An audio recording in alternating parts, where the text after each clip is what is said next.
Hi, welcome everybody to Ask the Expert. This is my favorite show. I love this show because all of my guests on Ask the Expert have earned the reward of being on this show. And they're all from the Authors and Speakers Visibility Playground. And it's not only for authors and speakers, it's also for anybody who supports them.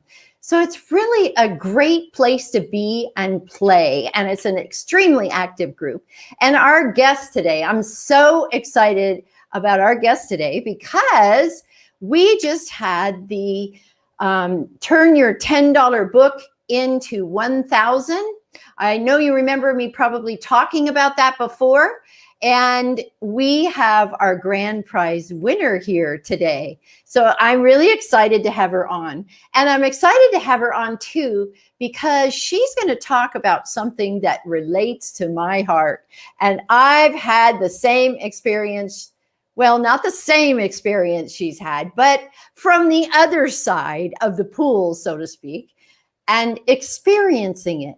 And we're going to talk about bipolar today. And there's so many people out there that you probably know someone who is bipolar. And you may have said in the beginning, like I did, what the heck is that?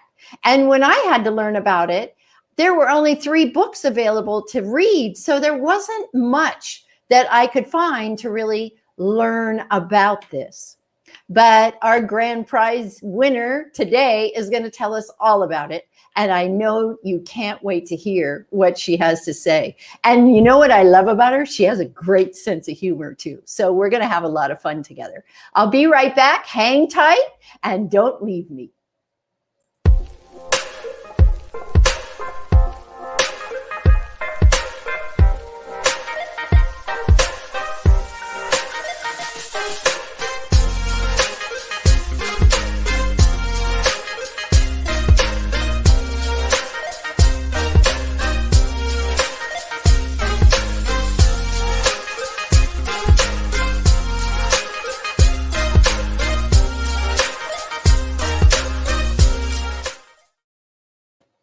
And welcome back. Thanks for hanging in there. And if you like the show, please don't forget to subscribe. It really helps our channel. And I love bringing you these fabulous, fabulous people.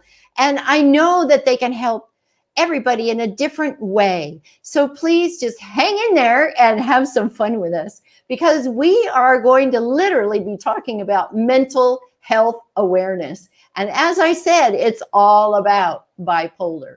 And so many people know people who are bipolar. And it happened, well, let me just tell you. Can I tell you a secret? But I don't want you telling everybody, okay? I found out after 16 and a half years that my husband was bipolar. And I thought it was me the whole time. I was just telling my guests this, that I thought it was me. I thought it was my energy that was making him yo-yo up and down. And I tried to fix myself over and over again, but nothing seemed to work, because he'd be very high on something and so excited about it. And then 1 hour later, he'd say, I just want to get this over with. Well, how do you live with that? Well, that's what we're going to talk about today, because my guest is all about hold fast and write out parenting with bipolar disorder. That's what she talks about. That's what she's written about. And she's going to have a course coming out on how to deal with bipolar from the side of a partner. I would have loved that book. I would hand it out to everybody I know. The whole thing is all about write out life with bipolar. And she talks all about this. And she's also on talk radio too, on MHNR Network, where she talks about holding fast. So let me bring Amanda Grieme on right now and have her start sharing with you what it's like to be bipolar. Hi, Amanda. Welcome to the show. That was the most remarkable introduction. Hello, everyone. I am first of all, it's my pleasure and privilege to be here. This is a blast, and it's a blessing to have met you, Charlene, and to be able to discuss this with everyone and be transparent. I think you're going to have a good time doing this based Oh, on what we already talked about. Oh, yeah. So, It's the latest. you know, some people talk to us about, yes, go ahead. Okay. Okay, now we know. Now you had the little commercial. So some people end up with a partner that is bipolar, like me, and it wasn't even diagnosed for 16 years. And you know, there was a lot of drinking involved, and I think that's a part of it, right? Isn't that a part of it? Charlene, it's interchangeable. It's just as if addiction goes along with this illness, because I think coming from, I was diagnosed 27 years ago, and that was like, you know, a formative stage of like 20 years old. I'm 47. That was 20 years old, and I said, there wasn't, you couldn't quell the issue. You couldn't quell the moods. And the only thing you had to do it with was alcohol, other substances. And yes, it is absolutely. Yeah, that was a big problem because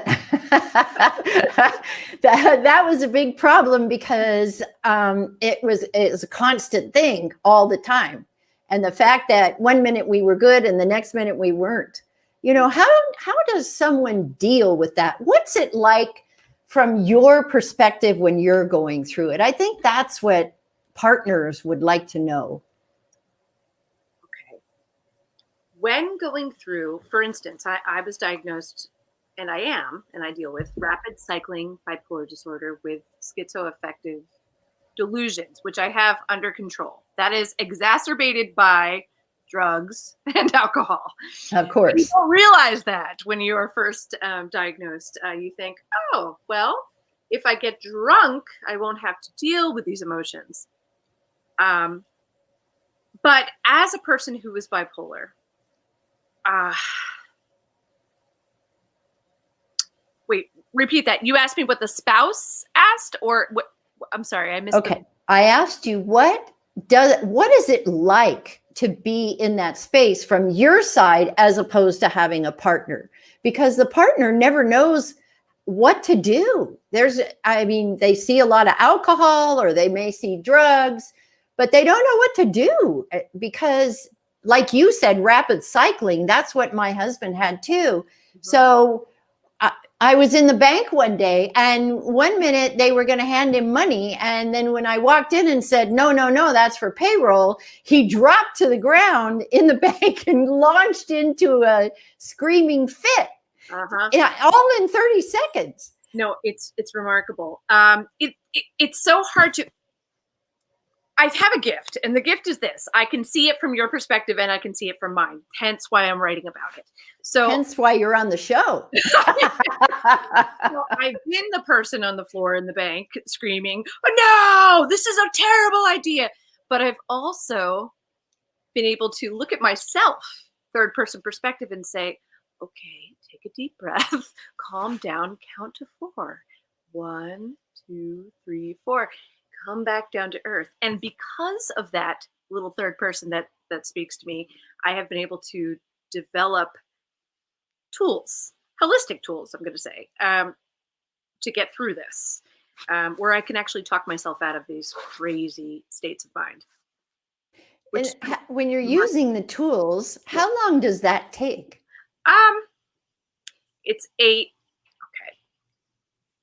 When, and I know you know this firsthand, structure is not something that goes with bipolar disorder, but structure is imperative for the bipolar patient, etc. In order to deal with the illness, you need to have some form of structure: medication, sleep, meditation, yoga, drawing, dancing, whatever it is that gives you clarity of mind, or just a little bit of peace. And without that, you lose it. Like, mm-hmm. it's like your infrastructure just crumbles. It's incredible. So that's how I do it. I have to create my own structure. And that's what the Hold-Fast method is. It's Perfect. my structure. It's how it's an acronym, and it's what I use to keep cool. And so tell us a little bit about the meaning of Hold-F.A.S.T. Hold it, show us your book again, and then okay. Tell us about that. Okay, well, you see the knuckles. Yes. Those knuckles belong to Fabulous Frank, who is my partner in crime, my husband, the love of my life. And his knuckles, he used to say that Hold-F.A.S.T. represented honest, open, logical discussion for all schools of thought. And I always thought that was really lovely. And one night, last winter, in fact, I was laying there and he was passed out asleep and his knuckles were just kind of on the cover. And I was staring at them and I was really having a difficult time dealing with just some stuff. And I started thinking about honest, open, logical discussion for all schools of thought. And I started thinking about the mental tools that I use for myself, and I fit them into Hold-F.A.S.T. And Hold-F.A.S.T. essentially, I can give you a whole rundown here. It's very simple. Hold-F.A.S.T., ladies and gentlemen, is H is for honest, and O is for open a dialogue. This is essential to getting through any issue, especially when it comes to mental illness, especially when it comes to bipolar disorder, because one of the many personalities that goes with being bipolar, in my humble opinion, is you are gregarious, and you're yeah. and the other side of that personality is as dark as night. And so you have to, and it's really difficult to open a dialogue in a situation like that. So when you're in that mindset, but if you force yourself to, it works. So I have honest, you have to be honest. You have to open a dialogue. L is for look to your heart. This is really vastly important because the heart is true. The mind plays games. And your mind is cluttered, but the heart is real. So this is something that's very important to me and something I came up with in this night during my Hold-F.A.S.T. epiphany. D, discern triggers. Things that make you go, ah, or, all of the above. Discern triggers with logic, which goes against bipolar as well. Totally goes against it because there is no logic. No, it's just like, huh? So if you actually harness logic, because we all have it, if you harness it and use it to look in your heart for clarity, it works. It really, truly works. And then I have, F. F is for something that's really difficult. And I'm sure many people who deal with this issue can relate. F is for face anxiety. That is a big. But that's not only bipolar. That's the majority of the population. It is the human condition. It really is. It really is, because in my transformation treatments, you wouldn't believe how many people are in that space. And it has nothing to do with bipolar. Just general. Yeah. Well, anxiety is part of the human condition. You're right. Yes, it is. And I've come up with these tools help me face anxiety. Instead of running away from it, instead of hiding from it, I just kind of jump in. I literally jump in, dive in. It's all water. Then we have A. A is for anticipate fear, which is a tough one. But if you anticipate it, you can expect it, you can embrace it, and then you can experience it. And then you can just let it go. Because really, that's the only way to do it. Because the only thing to fear is, what did he say? Fear itself. That's right. Because the only thing to fear is fear itself, and it's true. And if you can harness that, you've got it made in the shade. It works great for me, and it works wonderful. It fits right into this. We also have S. S is a tough one. Step up. Another one. Avoidance, avoidance, avoidance. If you step up to the challenge, the mental challenge, the psychological challenge, the emotional challenge, if you can step up to that challenge, you are in. You've got it. This is part of my gig. T, trust the process. This is the biggest, probably the most important of all. You have to trust this. If you take these steps, these 8 steps. You harness them. You go into your heart space. I apologize. My dog came into my room. You harness them. You have to trust yourself. And that's a really difficult thing to do. You have to love yourself to trust yourself. And to trust yourself, you have to listen to your heart. And that's what the H.O.L.D.F.A.S.T method is all about. So let me ask you, is it normal that bipolar people burn through a lot of money? Oh, God. Is that normal? That is absolutely probably one of the most common, I think. It's not even the burn through money. They just make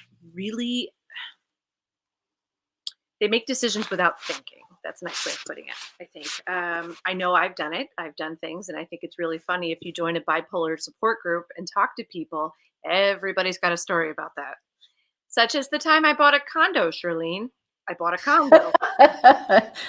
Were you surprised about that? I was. I said to myself, I think this week I'm going to buy a condo. Okay. First of all, I never wanted a condo. I bought a condo in a place called Saw Creek, Pennsylvania. It's a place that, why would you ever buy? It was off the beaten path for some reason. I thought this was the right decision. And I wrote, a credit check to put the down payment on and then told my parents, who said, wow, are you sure about this? And I said, oh, it's a great idea, Mom and Dad. And I had to have them actually sit down and talk me down from this delusion that this was a good idea. So it's things like that, but it happens all the time. Spending sprees. I call it healthy spending sprees. I like to call retail therapy. But which I think we can all relate to. It's nice to shop. It's nice to buy. It's nice to give gifts. But I think that bipolar disorder that is not taking care of a lot of people can relate to the, wow, I spent too much money. Yeah, it was like $10,000 a month just at Hugo Boss. Oh. Well, yeah. Yes, if you have it, you spend it. Oh yeah. Oh yeah. Oh yeah. And but then, when I had, I decided, I don't know if I told you, but I started to try to figure out, I had to make a choice. Was I going to get a divorce or was I going to stay? And that's why I did so much reading on this. And we had 3 businesses. We had, we were in so deep. We had 5 properties over on Maui that we rented as vacation rentals. And he just kind of walked away. Like, this is too much. And then he just started spending money like it was water. And I'm trying to deal with these 3 businesses. And it was pretty chaotic for 6 months. It was 6 months of hell. But I'm grateful that it was only 6. Let me put it that way. Good God. You're not alone. And he bought every condo because it said 9/11 on the clock. Oh, God. There's another part. Oh, we could talk a whole hour about that. Tell us about that. Tell everybody about that. It's kismet. It's a sign. And granted, yes, I do believe in signs, and I am a very ethereal, I believe in signs from God and from angels, etc. But there's a time when you have to say, okay, stop. Do not buy that because it has your favorite number, which is 737 on it. Things like that. That's where the logic to discern things with clarity comes into hand. And it's just, you literally have to talk yourself down. You have to realize what you're doing, backtrack, and start again. It's the only way to do it. Now, there's lots of medication, Charlene, and I have taken the gamut. And so I talk about that very frankly in the book, the fiction book I wrote, Paging Dr. Freedman. And that is a fiction novel very loosely based on my own experience with bipolar disorder. But in the book, I actually capture my own experience through letters with all the medicines that were prescribed, like what happened when I was taking lithium. And I talk about it. And I use the main character in the story, took those letters that I wrote and told her story with my experience. So I could tell you, I could say, oh yes, I've been on Lamictal, oh, I've been on Seroquel. So all of these medications, they're so debilitating. And so I have so much compassion for the people who go to a doctor and say, help, what do I do? I just bought 3 condos because they said 9/11, give me something, a pill, something. The drugs are not working, And they go and the doctor gives them these debilitating meds and they turn people into zombies. And I mean that with all due respect, because really a lot of people don't know what else to do because it's just such a chaotic mindset. And I've been there and I have worked my way through this and have to take very minimal, and I do it all with vitamins and just with mind. Like I use thinking and intellect to try to work through this. And do I swing? Oh yes, I still swing on the. Well, most of them, we were talking about this a little earlier, that a lot of people who are challenged with this will not take the medication, or they take the medication and they go, okay, I'm fine now. And then they stop taking the medication, and I admire you that you're managing it that way, because it's definitely not easy, especially when you have the schizophrenic mixed in. That makes it even harder. Only for my situation specifically with its schizoaffective delusions, they are absolutely 100% exacerbated by alcohol. So I just have to avoid the booze. And I mean, it doesn't mean I can't have a beer or a glass of wine every once in a while, but I can't have more than 2 glasses of wine because it just plays tricks. It's incredible. So it's just control. It's like learning. It's a recipe for yourself, learning what it takes to give you your sense of comfort and your sense of normalcy, if that's even a word. I don't even know what that is. We all have our own, but that's what you have to do. And then can you stay even with just no? Oh, I can stay. Yes, I can stay. I can feed on. This sounds really kind of nerdy, but I'm going to say it anyway. I can feed on happiness. Does that make sense? Yeah. There's a lot of joy in raising my child, and there's a lot of joy in my life. And I just have to learn to get out of my own mind, go into my heart, and see what's really important in this world. Because the mind is like a computer that just plays games. You have to get out of there. You got to get in here. That's why I was attracted to your program, Heart-Based. I thought, oh, wait a minute, I love this. Heart-based entrepreneurship. Like, what is it all about? That's how I found you. Yes. Because that is it. That is how you transcend any condition, I feel like. And there are so many conditions that are intertwined and braided with mental illness, and specifically bipolar disorder, that that's how you have to do it. You just have to turn off. I have to quote the Beatles, but turn off your mind, relax, and float downstream. Yeah. And that's good advice, not just for bipolar, but that I talk about this all the time, on how our mind plays tricks on us. And one minute it'll tell, even people who think they're sane will do this. I treat a lot of them because they decide, okay, I was right in what I said, and that was the way it was going to be. And then they go to bed, and what happens? Da-dun, da-dun, da-dun, da-dun, da-dun. The mind starts working on them. And then the next day, at the same time that it all started, it'll say, that was a terrible thing you did. You never should have done that. And a mind is fickle. It's just the way it is. Yes. It is fickle. That's a great word to describe the mind. And you just have to learn how to decipher between, okay, mind playing tricks, get down into this mind, the heart mind, the mind in your solar plexus, in your heart, and just think from there. And it really does work. Yes. Shift. I tell people, just shift 18 inches. All you have to do is shift 18 inches. That's it. Yes. Just bring it down. It's true. And I always refer to it as, like, I picture, I'm sure you have visions that you have to come up with too if you need to get into that space, but I picture hold fast is an old sailor term. And you hold on to the mast of the ship in a storm. And I think in Frank's case, it has something to do with that, but he also loves motorcycles. So hold fast. You better hold on tight to Yes. And in general, I should say that Hold.F.A.S.T, I'm a very aquatic person. I find water very comforting, and it's something that grounds me like no other thing. Just Mhm. immersing myself specifically in salt water. And so the Hold.F.A.S.T acronym um,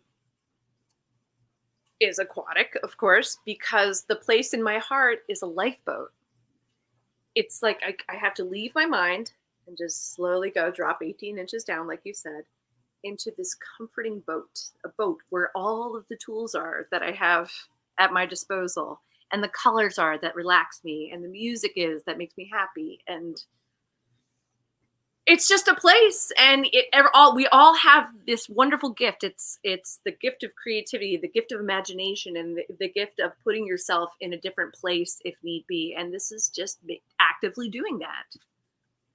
And there I So am. it would, for you, that, and for everybody, it should be a constant thing that Yes. we all focus on moving down so that we can really get a better perspective on what it is that we're dealing with. And I watch people get so worked up over these ridiculous things. And I say to them, how does this affect you personally? What's this going to do? Whether you are right or not right, how is it going to make a difference in your specific life? Mm. And they go, well, I don't think it would. Mm-hmm. And then I say, well, then why are you all upset? Why are you so worked up? Why do you feel that you need to defend this issue when it doesn't affect you? What's Let the it go. point? Right. Right. There's a point where you have to just let it go. But like you were just saying, if you can use this in everyday life, or to use this in everyday life, you have to practice. Yes, you And have to practice. You're right. It takes a lot of practice and consciousness. right. Mindfulness and consciousness. That was another thing I was about to. You have to be mindful of it. You learn the process.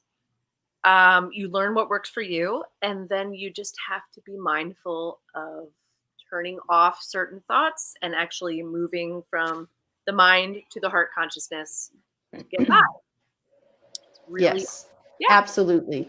Yeah. And that's the only way to live life at all, is to just be conscious of where you are in that moment, what you're thinking, and whether it's affecting you and how many others. That's the big thing. I mean, my husband, he affected so many people. Just when you go out and you sit in the middle of a court and scream that you're going to commit suicide, and all the neighbors suddenly are calling the cops. You know, I mean, some of what happens is so off the wall, you couldn't help but laugh. And I spent 6 months going through this divorce because I had 3 businesses and I had five condos over on Maui that I was trying to deal with in going through all of this. And all I could do was laugh. I couldn't do anything but laugh because I didn't know what else to do. It was so outrageously crazy. Yep. It really was. And he controlled everything with drugs, not the good kind of drugs, and alcohol. And he killed himself from alcohol poisoning. That's how he actually died in the long run. And he was young. He was only 48 years old. Very, very sad that would happen. And he died in a hotel room all by himself. Oh God, Charlene. Yeah. Terrible. Yeah. Absolutely terrible. That's like worst case scenario, right? That's exactly what happens if you don't work at it. And it's really hard to work at, I understand. But if you if you self-medicate, it's just a disaster. That's exactly what happens. I've been through it. I got through it. Gosh, we need to have another whole discussion about that alone, in the self-medication aspect of mental illness and how to overcome that, which is really hard to do. But yeah, and from a partner's side of it, you're trying to figure out, am I a codependent? Am I perpetuating this? Am I a help? Am I a hindrance? You don't know where you stand. And that's why I think that your program is going to be so effective for partners, because you could give them insight into how they can work with the person that they're living with that has bipolar, what works for you, what hasn't worked for you. And I think that it would be a tremendous benefit to so many people who were like me. Ta-da! What? What's happening right now? Oh, and thank God for your sense of humor, Shirlene, because that is half the battle right there. You have to say, okay, sometimes truth is stranger than fiction, and this is the craziest thing I've ever experienced, and you have to kind of roll with it and move beyond it.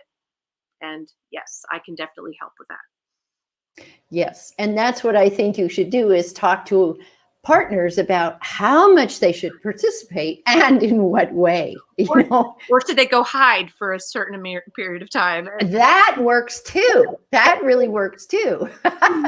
Well, Amanda, I have loved having you on the show. Time goes fast, doesn't it? I told you that. No.